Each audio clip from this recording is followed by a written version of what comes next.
So processed food also has to do with the kind of vessels we use to cook, the environment in which we cook.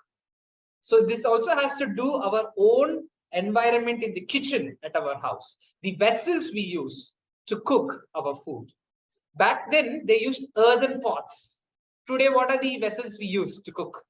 Aluminium vessels and steel. Aluminium, isn't it? What are the steel we use?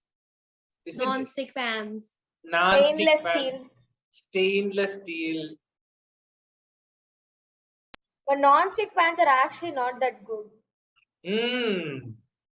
If you want to drink something, you use some ceramic cups or something. Ceramic cups. Interesting.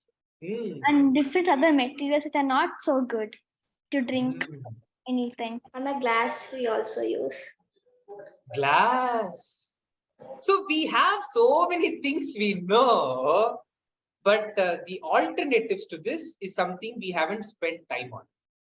We know these things, we appreciate that this is not so right. This is not something is not right. We know, but are we making steps to change it? Is the question.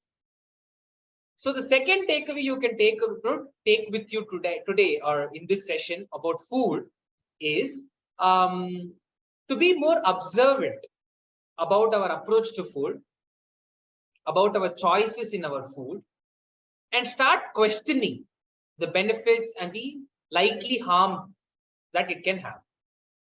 Can we start doing that more often?